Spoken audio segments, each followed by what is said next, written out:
reality of dealing with a cleft child is that it is far more than just doing one surgery or a cleft lip and a cleft palate. It's much more difficult. It is a complex program.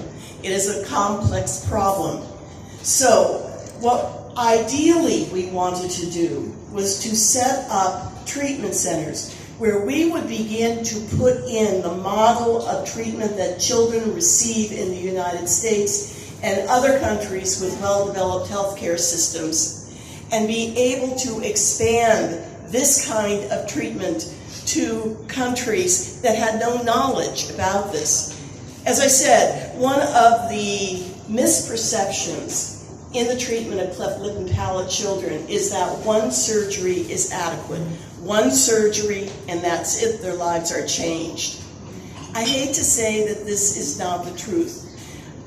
Creating a surgery or doing a surgery on a cleft lip and palate child is important.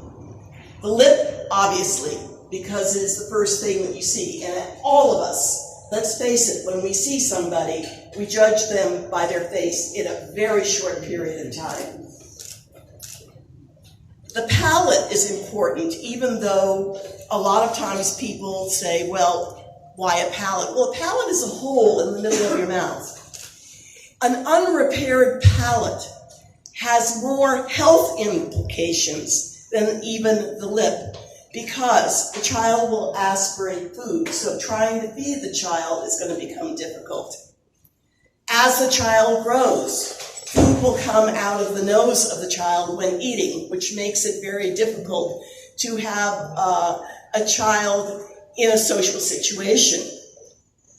There will be problems with hearing.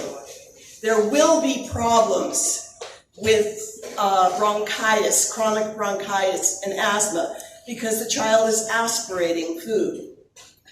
There will be problems with speech, and those problems end up making the child looked at school as stupid or mentally retarded when they're not. And it is this social problem that is also something that has to be dealt with the treatment of a cleft child. So if you take an entire program, you start with a child very young, 3 months for the lip, about a year for the palate. You do those surgeries. Then the child is put into an immediate program where the child is called back for other surgeries. A lot of times when you do a lip, you will have to do a revision on the nose. When you do a palate, there may be a revision there. If you have certain problems, you're going to have to do a bone graft. And that bone graft is usually done at the age of 7. But you will need orthodontia after the bone graft. Even if a child receives a palate surgery before they begin to speak, which is the most important thing, there still may be problems. So speech pathology comes in.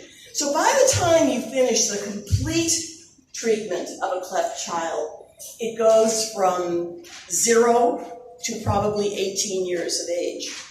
It's far more complex. Now, in our setting up programs like this, it has been a challenge which goes way before doing a medical mission. Doing a medical mission is far easier than creating long-term care programs, because you have to have the education and training. You have to have the buy-in from the local medical providers. You have to have the existing talent among the people providing surgery and the speech pathology and the orthodontia and the dentistry. And you have to be able to somehow get the financing so that the people in the country that are doing this will be willing to continue to help children. We were extraordinarily fortunate when we began Alliance for Smiles, because we were able to recruit Dr. Karin Vargovic to head our treatment center program.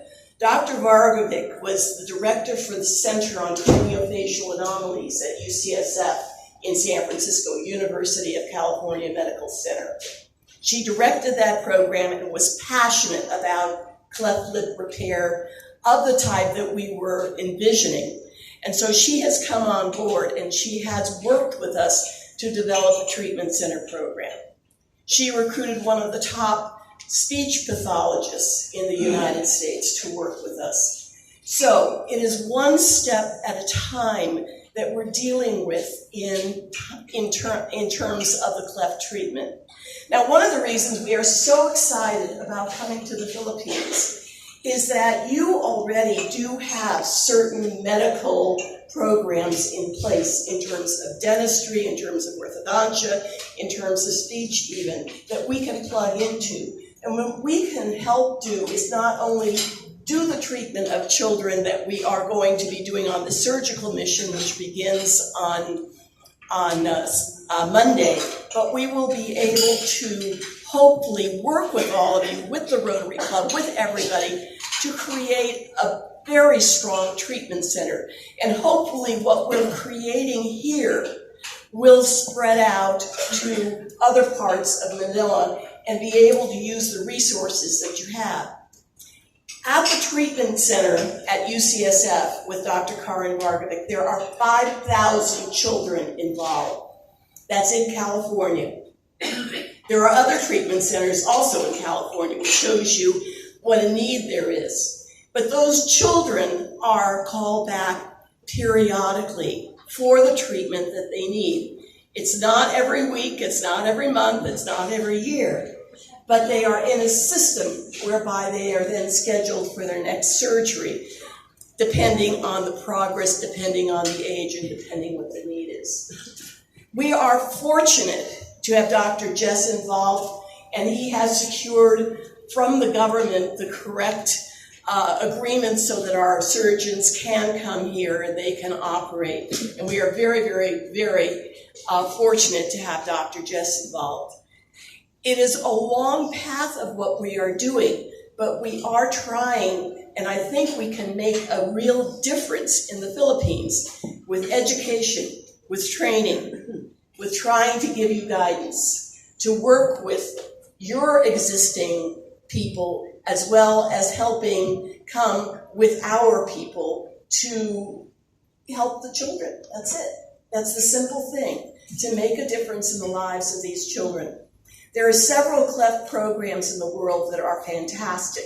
One of them exists in Taiwan, and this is the Nordhoff's Center, and Dr. Nordhoff was a medical missionary who came in the 50s and saw that there was a need for cleft lip and palate, went back, got his plastic surgery certification, came back and started a hospital that dealt with children there. Today in Taiwan, there is basically no untreated cleft child, and he created the longer program. He also created a program that would deal psychologically with these kids so that there was an education on them and different camps for them, and also a nationwide education about the cleft anomaly. So, you know, there are models that we can look at. There are models that the Philippines can look at. There are models that you can do, but it's going to take every single one of us in this room to be able to work. And I think I've talked too long because one of the problems is they always tell me to shut up. But I would like to now introduce a very, very wonderful woman